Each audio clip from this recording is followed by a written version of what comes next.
we are in our what's supposed to be, might be, our last section of Hold On to Your Kids, long awaited. And Yes, it took us a bit to get to this point, and this is, in some ways, it's the best part of the it is. book. It is. The most hopeful. Most hopeful, most Mhm. positive. Yeah. So for 3 parts, 3 solid parts, Gordon Neufeld has been bringing us through kind of the pitfalls of peer Right. orientation. And just we talked about doing a quick recap about some of the Yeah. terms and what this book's all about. Let me try to do that because you're gonna think you're gonna carry most of the rest of this conversation. So I'm just going to plug in where you don't. okay, that's perfect. So the bones of this book, it's about attachment, and it's about Gordon Neufeld says that there's children are meant to have parents be their primary attachment in their life, and when they are their primary attachment, then parenting comes naturally, and there's some ease to it and joy. Mm-hmm. Not that there aren't pitfalls or not that there aren't struggles and whatnot, Right. but generally. And then he goes on to say that in his view, historically, a somewhat recent phenomenon of like the last 50, 60 Right. years is that children have been becoming much more peer attached. Yes. And that's led to a lot of difficulties with, so whoever we're attached to, we orient. How would you put it, Mike? Our lives are oriented towards the people we're attached Exactly. And we'll follow where they're going. to. Yeah, They become our guides, so to speak. right, right. So being peer attached as a child is it's become normal, Not it's natural. but not natural. Yes. Not what's most natural. Not what's healthy. Not what God designed. And yet it's somewhat, it's so normal that I grew up very peer attached. I'd say a lot of my generation did, Right.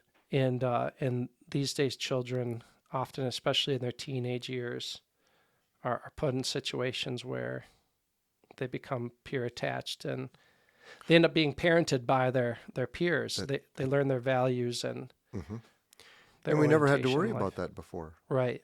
But the world changed. And Right. and that's one of the points that he makes is this is not, parents haven't gotten dumber. Right. They haven't forgotten how to parent. No, Right. the world has changed. Right. So you try to parent the way people have for thousands of years, and you wake up one day and go, this isn't working, Right. because the context of parenting has changed so much, and even more so in the last probably 10 years with the digital age. Right. Right. I remember, we joke about kids, oh, there's an 8th grader with a cell phone. Well, then it got to be, there's a kindergartner with a cell phone. Right. So things have changed Right. drastically, and that's what he's, in this last section, he's saying you have to parent with peer attachment, with attachment in mind. Right. Right. Meaning being aware that there is such a thing as peer attachment, Right. and trying to reinforce the idea that adult attachment is the answer for, as you said, easier parenting. Right.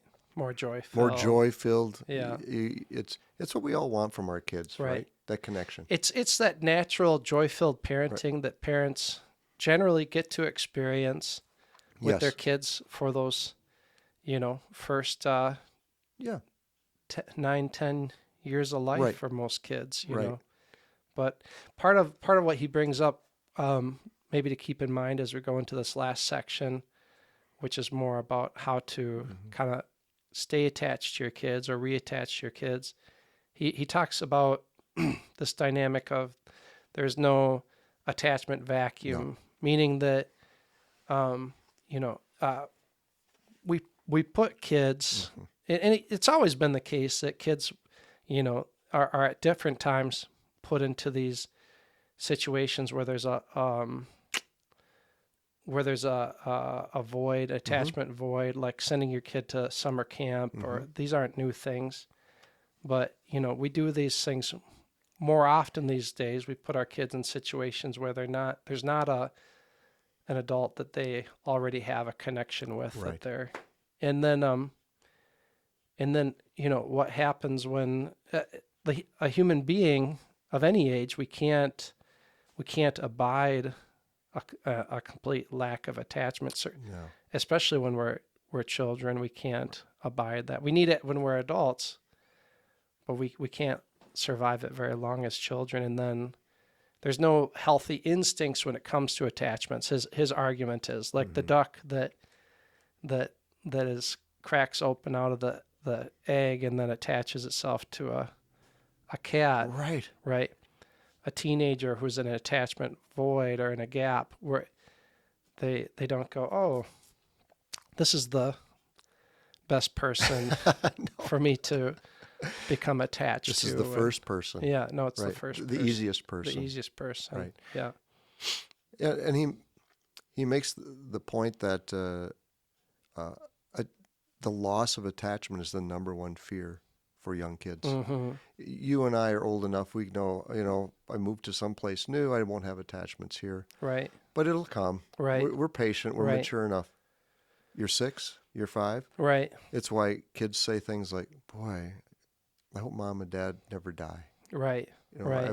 well, you think, why are you even thinking about that? Because it's such a fear for them. Right. That loss of attachment. Right.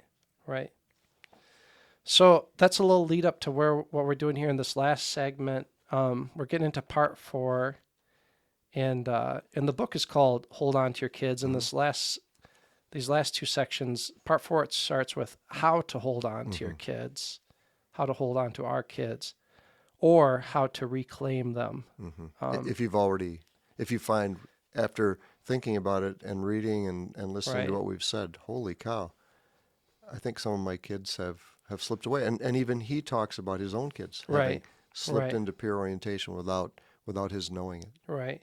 Right. Right. So what do we cover? So in this first part, Yeah. collecting our kids, Right. chapter 14. Well, he makes the case that you have to do what you do as a parent with attachment in mind, which is Yeah. a good thing Yeah. because attachment is primarily a movement of the heart. Mm-hmm.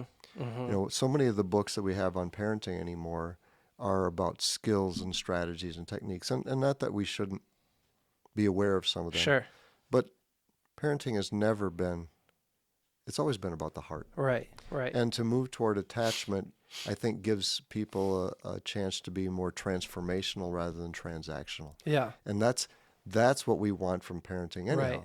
Right. I want to be, we all want to be the North Star, right? Because that's when we first hold that child in our arms, we are the North Star for them, the guiding force. And we know that over time that's going to diminish, Right. but that's the goal, to be that in that position where they're looking to us for answers, for wisdom, for guidance. And so to start parenting with attachment in mind means you know that feeling, Yeah.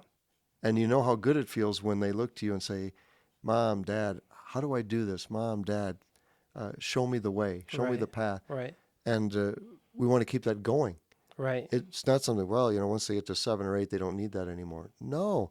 Think of teenage years. They Right. probably need it more then because the stakes are Right. much higher than a 5-year-old, right? Right. So he talks about making those decisions with attachment in mind. Right. What the decisions that I'm making at this point as a parent, how will they affect attachment? Yeah, that's great. Yeah, it's you could say, I think a lot of what Neufeld is doing in this book is raising awareness Yes. of something of great importance to the relationship between parents and children that we might as a culture be overlooking, this attachment dynamic. And then his solution, like you said, Mike, it's not that complicated really. No. It's just like, okay, it's like Neufeld says, okay, so everybody on the same page here that this is really important. Yeah. Okay. Yeah. How do we do better with this? Well, let's keep it a focus. Let's keep it in mind. Like let's approach children and the youth in a way where where we're making sure to hold that as a high value, to stay connected with the youth, or if you're a parent, to keep the attachment in mind, and to notice when it's lagging, to notice when it's not there, to notice what it feels like, to be able to hold in mind, like, what's the relationship feel like when I do feel connected with my son or daughter? What does the relationship feel like when we don't feel connected? Right. And then We have a sense of it. yeah. And I think that's why he calls peer orientation the Trojan horse. Yeah. When the Greeks sent in the Trojan horse to Troy, people said, this doesn't seem quite right. Why would they be sending us a gift? Oh, Right. no, don't worry about it. It's fine. Nice. It's beautiful. Look at it. It's beautiful. beautiful. So some people had a sense that this wasn't quite right, but the overriding sense of the population was, what a wonderful gift. Yeah. And they welcomed it in, and of course it led to their demise. Right. And that's what he calls peer orientation. It seems at the start, well, this is great. Whenever Johnny Yeah. and Susie go out to play all the time, I get more free time. I can do it. I can clean the garage. I can cook supper. Right. It's great. Oh, they're going to go for the weekend with somebody to stay at a hotel. I got the whole weekend free now. Right. That sounds great. And my son or my daughter, they're happy. They get to hang out with their friends. And friendship is important. It is socialization. Yeah.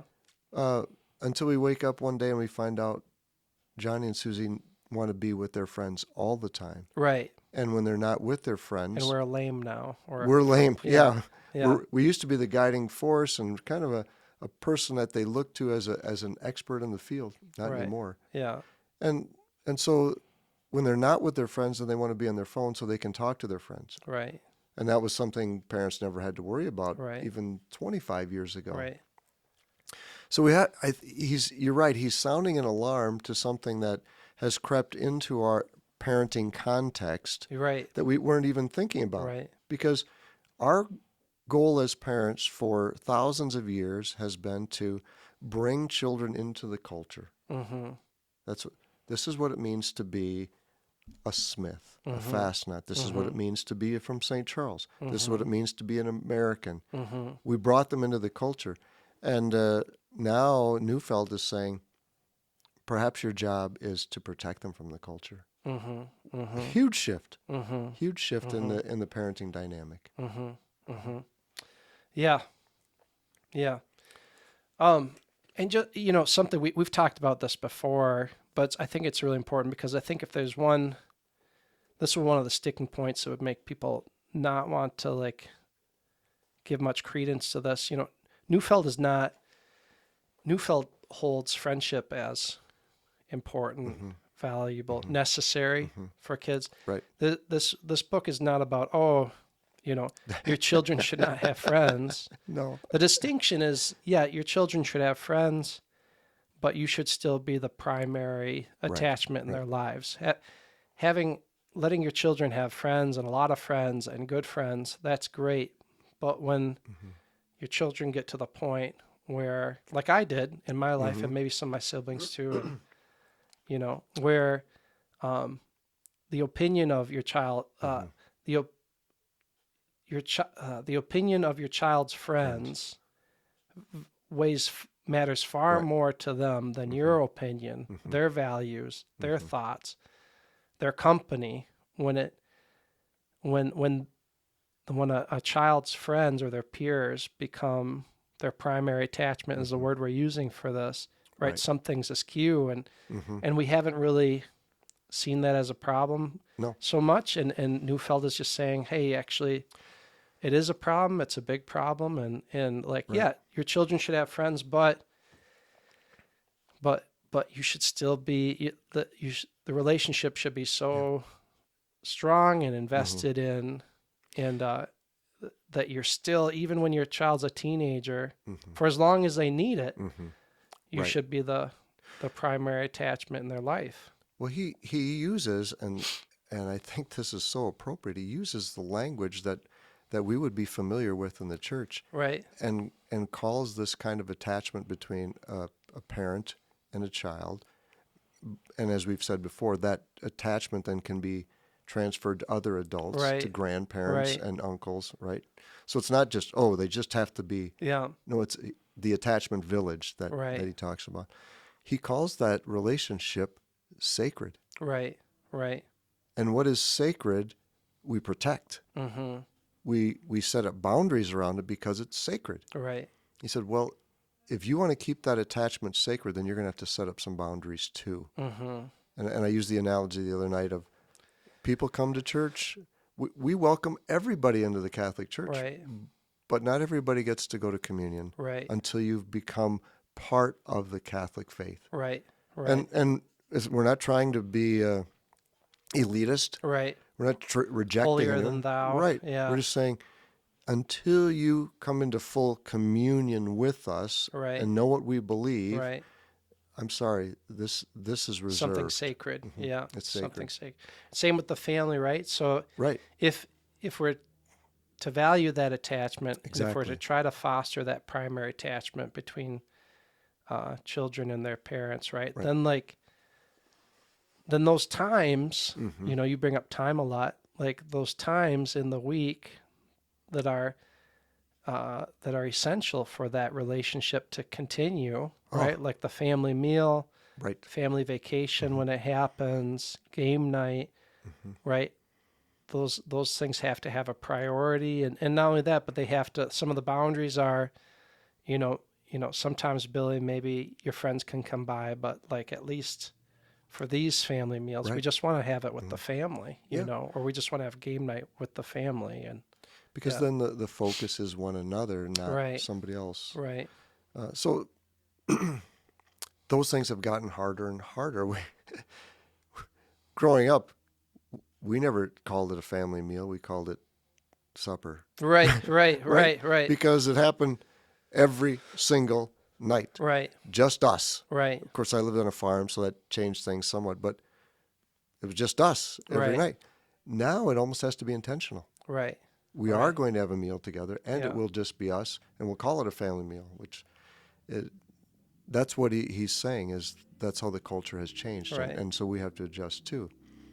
And if you invite somebody over, even if it is a childhood friend of one of your Right. kids, if they're adult attached, then it doesn't matter, because you know that they're attached to their family, so Right. that when dinner is over, they're going home and they're going to be reclaimed, and you're going to reclaim your kids, and no attachment has been jeopardized. Mm-hmm.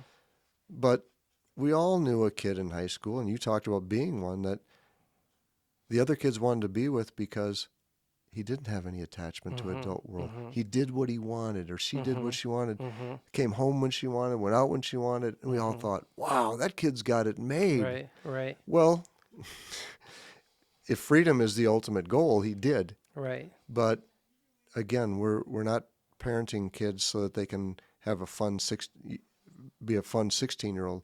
We want them to be an adult who's achieved some sense of self-knowledge and what's my potential in this world, and how can I use the gifts that God has given me. That probably isn't going to happen if he or she is hanging around with Right. the most free person in St. Charles Right. or Right. Epworth, Iowa, in my case. Right. Right. Okay, so looking at attachment Yeah. and the value of it, Mike. So two concept Neufeld brings up. Yep. He's and just gonna throw them both out there because they're connected. Well, he talks about these different rituals of reclaiming our kids. Yes. Right. And then I also want to throw in there too, because they overlap. He brings in this concept of that pursuing that connection with your child. Yes. It's similar to wooing someone, like people who are newly in a dating relationship. How if there isn't pursuit, if there isn't pursuit from the man towards the woman or the woman towards the man, right? That constant pursuit, even for attachment and connection, right? The relationship isn't going to last. So just want to, put out those two concepts about, well, how do parents reclaim their kids on a daily basis? What does that look like? And how And do you woo them? what does it look like to woo your children? We take for granted that when a child goes out into the world, they'll just come back and everything will be the same. Mm-hmm. Well, what Neufeld is saying is you have to remind them who they are. Right. Hey, it's so good to see you home after school or after going to a game or even if they are over at a friend's house playing. Good to have you back. We missed you being here. Now, I know that sounds a little bit strange if you have a teenager, but not really. Right. Not really. Should it be strange? It should not I be think strange. it feels strange these days, and I think that's part of the question we're raising is, should that feel strange? Should it feel strange for a parent to say to their No. teenager, hey, I missed you. I missed you. You know, Dad, I was just gone for 2 days. So what? I missed what? you. I'm glad you're back. No, and hopefully that's accompanied with he calls it kind of jokingly getting in their face. Meaning, Yeah. I'm giving you a hug, I'm giving you a kiss on the Right, forehead, right. I'm looking you in the eye.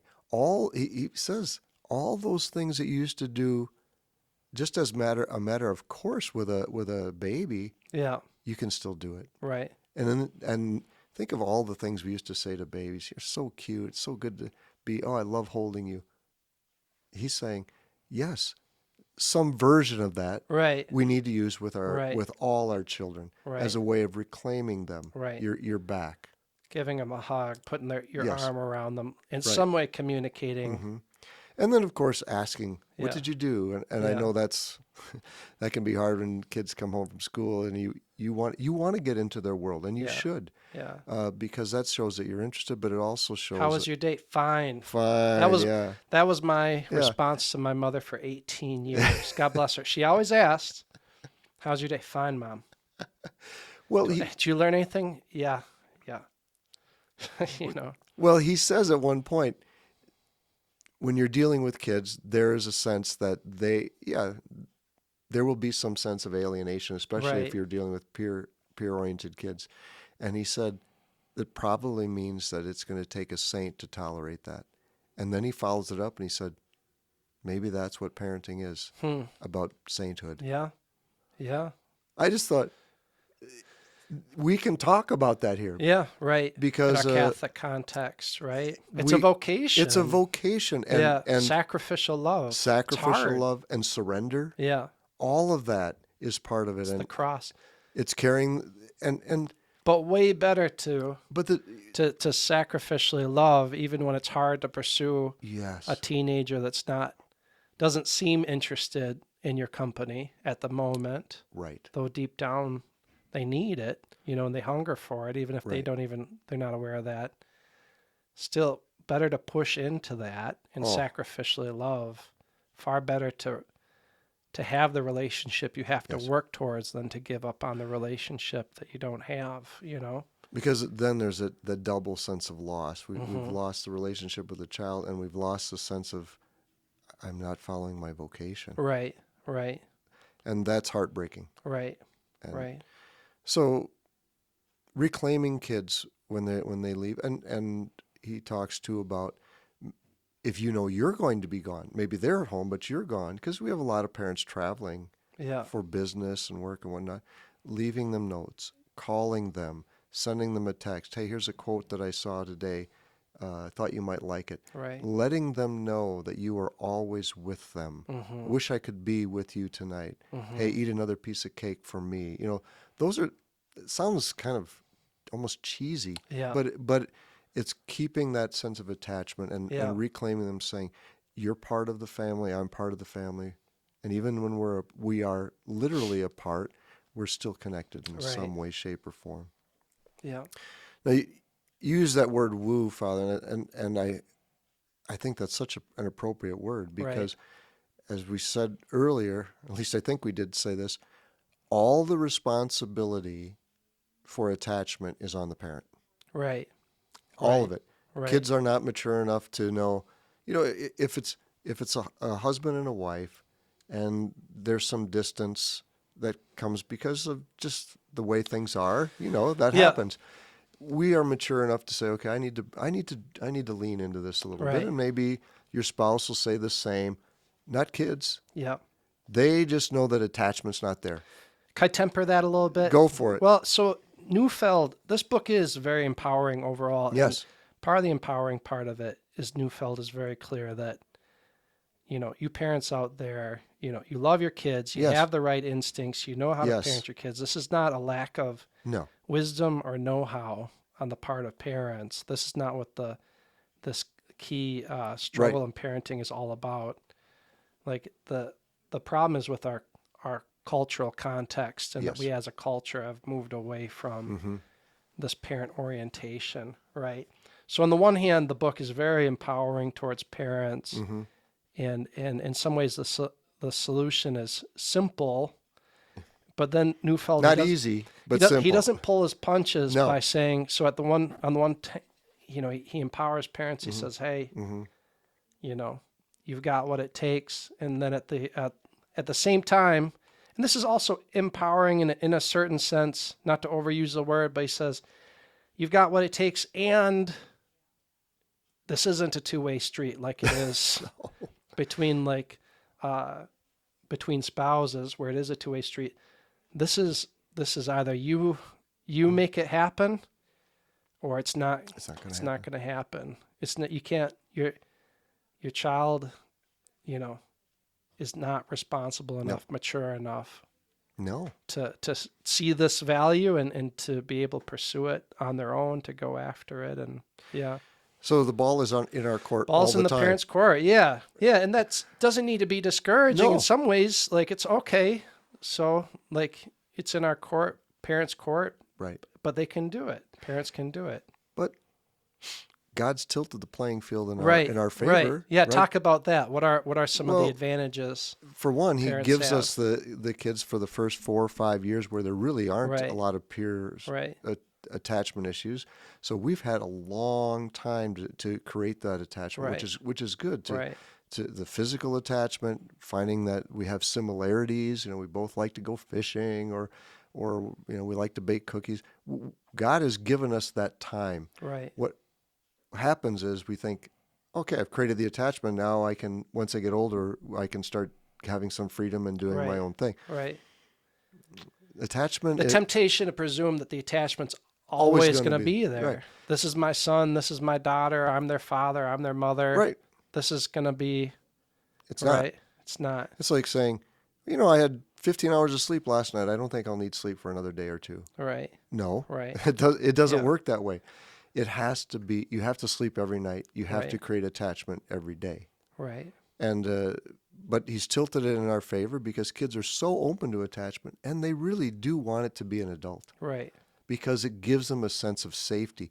Right. Security that they can't get from There's a lot of fun and freedom with peers, but there's not safety. Right. There's a sense that I have to live up to to everything that they want from me. I have to be hip and cool and invulnerable. And we talked about all those things before. So he's tilted it toward us because it's safe and because we have the initial attachment is already there. Right. You just have to build on it. Right. Woo them. Right. I remember my sister saying when she pitched this book at us with her husband, she said one of the big advantages that she likes to take advantage of is, like, as an adult, you can plan, right? Yes. So, like, Yes. kids don't plan, So you're trying to reclaim your son or your daughter who's peer oriented, peer attached, right? And they haven't defined what their plans are, or it's the rare kid that does define, like, what their plan is for Thursday night, Friday night, Saturday night, right? So, like, hey, before, like, your child's friend comes and tries to get them to do this or do that, you reclaim that time. You say on Monday, hey, this Friday we're going out together and we're getting ice cream, This Saturday, and maybe you cater it to, like, what your kid, sometimes you cater it to, like, what they're going to enjoy, what they're going to be attracted to. Hey, you like Monster Truck, or I don't know. Yeah. People like, but So we're going to go do that. We're going to go do that this Saturday, right? That's another. Yeah, That's it doesn't need to be an even playing field, between parents and no. and the peers of your We're children. smarter than they are. Yeah, way smarter. Use it. Yeah. It's sort of like pre-claiming, not reclaiming, Yeah. pre-claiming. Right. Setting up things that that you know that they might like to do and Right. that you can do together. Right. And that's huge. Right. Right. Also, adults have money. Yeah, You that's know, right. yeah, your kid might go to a movie with their friend, you Yeah. know, but like you can. Well, and sometimes kids they may not want to go Yeah. out to a certain movie or a dance or whatever. Yeah. But I don't have any excuse. I'm your excuse. Right. My dad's got plans. Right. I got to go with him. All right. Now he might really want to go with you, but he can play it off with his buddies as, my dad's always making me go with him. Fishing, Right. deer hunting. So you're right, Father. We have to. I call that the no and. Yeah. And so sometimes it's you've already established we're going, but sometimes they come to you and say, "Hey, I want to go to Billy's house and play," Yeah. and you're going to have to say no because you know he's been at Billy's house 5 straight nights, Right. and so you have to say no, and we're going to go get some ice cream together. Right. It's Right. the no and. No and. You can't just say no Right. because he's going to say, "Well, what are we doing?" Yeah. And if you say, "Well, we're not doing anything, but you're not going to Billy's," so you're not going to let me go to Billy's? We're not doing anything here? We're just gonna sit around all Yeah. evening. So you have to have the no and. Yeah. Yeah. And I think that once you start thinking that way, and if you've kept the attachment going and you've been wooing them, it's going to be joyful. It's Right. going to be fun. Right. Even if it's something like, well, we're going to cut wood. Well, that might not sound joyful, but you know what? It can be. And afterwards, we're going to get a burger at Brewski's. Right. Right. Right. Now, there's attachment. I want to draw out a point, Mike. I don't know if Neufeld talks about this. He might talk about it, but it just occurred to me. I want to hear what your thoughts would be. Mm-hmm. I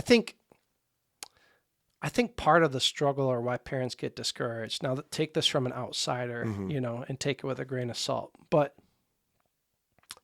there's this dynamic with children where they want to be cool, Mm-hmm. Right. right? Especially peer-oriented kids. They want to be cool and invulnerable, and they're attracted maybe to other peers who Are cool. or have the appearance of being cool. And part of the struggle, I think, when your child's peer attached, right? They make parents feel Mm-hmm. like they're lame, Yes. like they're not interesting, not worth their child's attention. And I think there's a trap there, right? Like where a parent, and once again, take this with a big grain of salt. This is an outsider, but No. I think parents can fall into the discouragement of like, I can't compete Right. with my kids' friends Mm-hmm. because they have Right. what my child perceives as Right. the qualities of somebody cool, and I'm an adult, like I'm naturally not going to be able to compete with them, and therefore I kind of have to bow out of this. Like this isn't something a Right. battle I can win, Right, and I think that's where the culture is stacked against us, especially if you've already given into so much of that, because you're right, they're going to know more about video games and phones and all those things, Right. and the music and TikTok, that you're going to go, A, I have no interest in that, and Right. B, I have no ability in those things, so I guess I am a loser, and we lose our sense of confidence. Right. Yeah. Right. Um, Do you want to hear my thought on it? Or well, I do was you have- a friend of mine, Yeah. when I started teaching, said, you're going to teach classes where the kids are smarter than you. Mm-hmm. And that is true. Yeah. You're going to walk in a room and you look around and go, these kids are smarter than I am. Yeah. Yeah. But he said, don't forget, you know more. Yeah. And there's Yeah. a difference, Yeah. right? Yeah. And I think that as a parent, we have to recognize that we're not raising our kids to be really, really successful 15-year-olds. Boy, they know everything about cell Yeah. phones and TikTok. We're raising them to be successful adults. Yeah. And you can't lose your sense of confidence in knowing what they need to be a successful adult. Because Yeah. kids know what they want Yeah. really, really well, Yeah. but they don't know what they need. Right. And that's our job to keep to the course and say, I'm going to keep working on this. I'm going to lean into it. I like your phrasing. Lean into this attachment, even when it seems foreign, and even when I seem like I'm a bumbler. I'm not giving up. gonna find some things, and I'm not losing my confidence, Right. Because what's at stake is so big. Yeah. Yeah. It's their potential as a human being. Yeah. Yeah. Yeah. Go ahead. What was your Well, theory, mine's Father? very similar. Mine's on the same. I think we're on the same page here. Like, just maybe I was thinking about it with different language. Just that I would say that it does feel like an uphill battle, or I imagine it feels like an uphill battle or Neufeld says it's an uphill battle Yeah. when your child's already peer attached and they've already adopted the values from Right. their peer group, and being cool and what is cool and yada yada is part of what initially attracts them. And what I would say though to a parent to don't lose confidence, and the reason is because God has given your child an innate hunger Right. for something that only you can give to them, and their hunger for what only you can give to them actually far outstrips their desire for how they value the coolness of their friends by a order of magnitude. The unconditional love you can give them, the acceptance, Right. the sense of being known. You as an adult can actually see your children for who they are. Their peers can't see that. Right. And so it's and so to have confidence that if you do lean into reestablishing the relationship, that those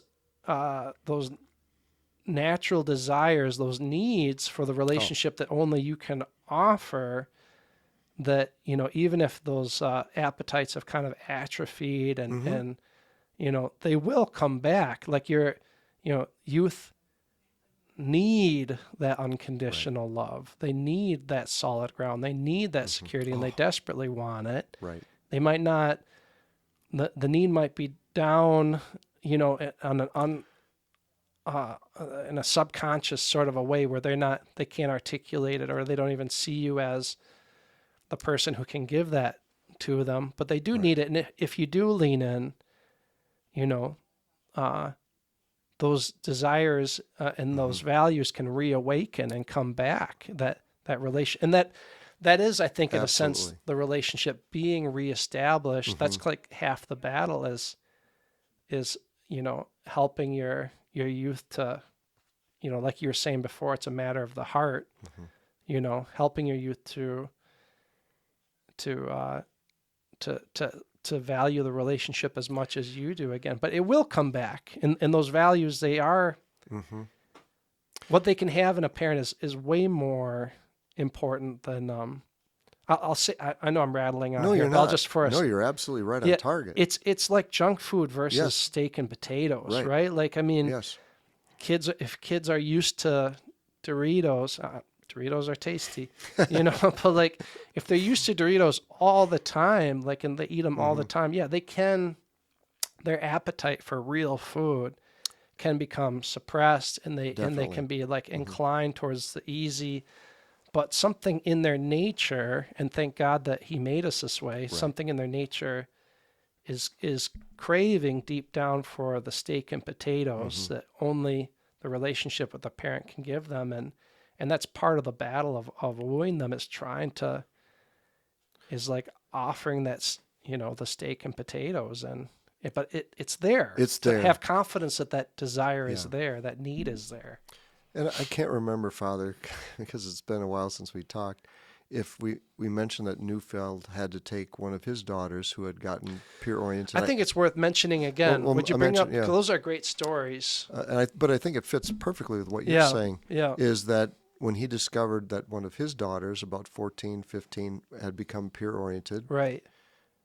somehow unbeknownst to him, because probably he's busy, she's busy, whatever. Right. And so He's going around on conferences, right, talking to parents about attachment and losing about it. attachment and losing it. And he comes home and he finds out his daughter has shifted. shifted her attachment to her peers. So he clears his schedule and rents a house on the beach, and the two of them, they go for a week. And the first 4 days, she doesn't even talk to him because she's so mad, because she's missing out on her peer time. Even she would rather have been at school because at least she could have seen her peers, Right. Not because she was missing algebra. Then on vacation with Right. her lame father. Lame father and Yeah. a lame beach house on Lame the beach ocean. house. But by the 5th day, she comes around a little bit, 6 days, and it rekindles just exactly what you said. Her taste for steak and something real Right. was rekindled. And in the end, she says to him, "How come you left me? How come you left me?" Yeah, it's one of my favorite lines from the It book. is. Yeah. It's right from the heart, and Yeah. and he wanted to say, "Well, what about you?" And then he realized, no, I'm responsible. I am Yeah. the adult. I am the father. I am responsible. You can't hold your kids responsible for attachment. And so, very important to know that God has given them hearts that long for that attachment to a parent, because it is so it's innate Yeah. and it is sacred. Yeah. And I think there's some recognition of that at the deepest level. And so that's to our advantage, but we can lose that. And Right. it's much easier to continue the momentum of attachment than it is to try to reclaim Right. kids. Right. So that's why we wanted parents of all ages to hear this, of course, but especially parents of kids who are 5, 6, 7. You Right. still have them in your arms. You Right. can hug them and hold them, and they think you're great, and you're the most awesome dad and the most awesome mom ever. Build on that every single Yeah. day, Yeah. so that you don't wake up at 15 as Neufeld did and said, Right. "Oh, I got to start over again." Right. We're saying you can keep that, You can keep it. and you should. Yeah, Yeah. because it is sacred, and it's worth all the effort because it comes back to you. And I love the fact that he says it comes back to you in delight. Yeah. You get to you realize, for him, realizing that his daughter was gone and now back in his life, how much he enjoyed that relationship, Yeah. and how much he delighted in it, and he had forgotten to tell her that. Yeah. And so, parenting is always going to be a challenge. It's always going to be hard. It's never going to be easy, but it can be hard and joyful. Right. It's still going to be demanding, Right. but it can be hard, or it can be joyful at the same time. And having attachment allows us for some of that, for that joy to be primary, not just fleeting here and Right. there. It becomes an everyday thing because we're showing our delight. It's so great to be with you. I love doing this with you. Mm. I love watching you.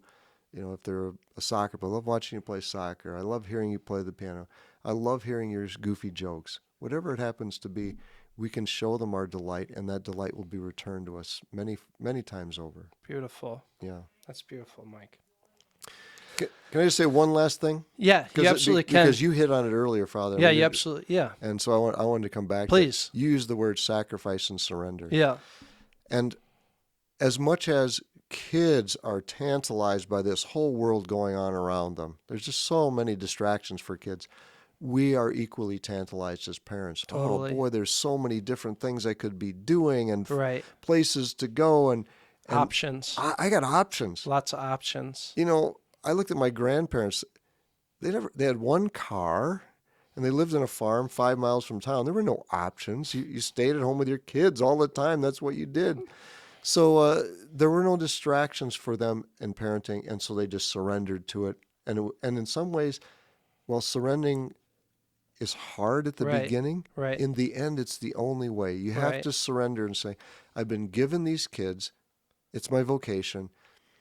If I surrender to it in a sense, in a Christian sense of Right. surrendering Right. my will to the will of God, which says, attach to these kids and raise them up as they are supposed to be, I think it becomes easier. If you always have a foot in each option, Right. I got some stuff over here I like to do, and stuff over here I like to do, and stuff over here. Oh, and I got a parent too. Right. Then you're never really fully invested. Right. And I know there's so many wonderful things that we could be doing, but there's nothing more wonderful and more important than the job you have as parents for that 15, 16, Right. 20 years that you Right. that you have. It's worth it. It is absolutely worth it. And Yeah. I know surrender is not a word that Americans like. Right. we despise surrendering. Right. Don't put up the white flag. Right. No. It's the reason we call timeout down by 4 touchdowns with 1 minute to go in the game. Right. So we get one Never more possession, surrender. never Yeah. surrender. But God is calling us to surrender to the will, to His will, and His will is that you have these children, Yeah. and He wants you to enjoy them as much as love them. Yeah. And I think that only comes with surrender. Yeah. Mike, that's an excellent point. That's really good. And yeah, I believe you're right on. And yeah, I think part of what we're doing here, I think we're trying to reapproach God's vision for God's the family. vision. Exactly. God's vision for, in some ways for marriage, God's vision certainly for the relationship between parents and children, and it's a healing thing. And I'll just say this, I don't know exactly where the Lord will lead us from here. I do feel like I'm grateful you're giving talks for faith formation on this subject. Wednesday night. 6 o'clock. 6 And o'clock. it's open to anybody. You don't have to have Right. a faith formation child. Yeah. It could be anybody, because really this is applicable for grandparents, Yeah.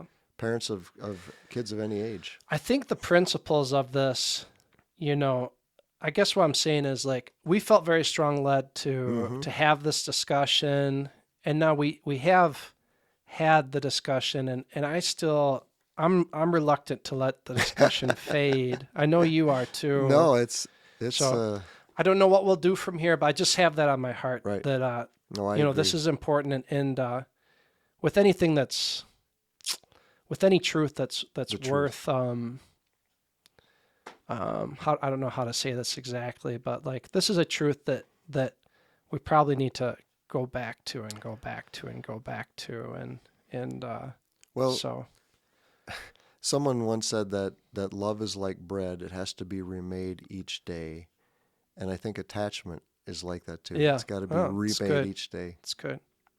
Thank you so much, Mike, for No, doing thank this you, with Father. me. It's Really great. appreciate it. We'll pray, and we'll discuss Yeah. like where things go from here.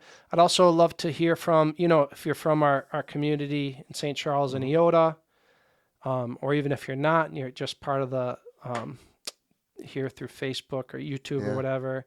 If you want to hear more, you want to have more of Yeah. the discussion, let us know, because that's part of how God brings these things about, and how He continues to lead us in this path, is through And that desire. It started in St. Charles with somebody coming to speak to a small group of parents. Right. And if there's another parish that says, we got a small group of parents here that might like to hear this, Yeah.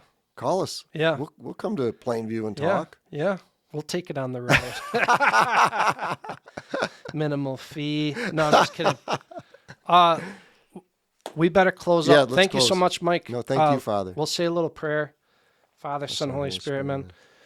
Lord, thank you so much for the gift of parenthood, for your beautiful plan for parenthood, and for the gift of parents, for the gift of children, for the gift of mothers and fathers, for the gift of sons and daughters.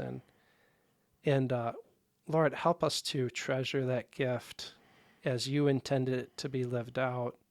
Help us to treasure those relationships the way that you want them to be lived out, Lord, and show us a way and give us the grace. And bless all of our parents, all of the parents in St. Charles and Iota, the areas around. Bless all of the parents who are watching these videos, and help us, Lord, give us the desire and the encouragement and the grace to invest deeply in these very important relationships. In Jesus' name we pray. Amen. Amen. Father, Son, Holy Spirit. Amen. Amen.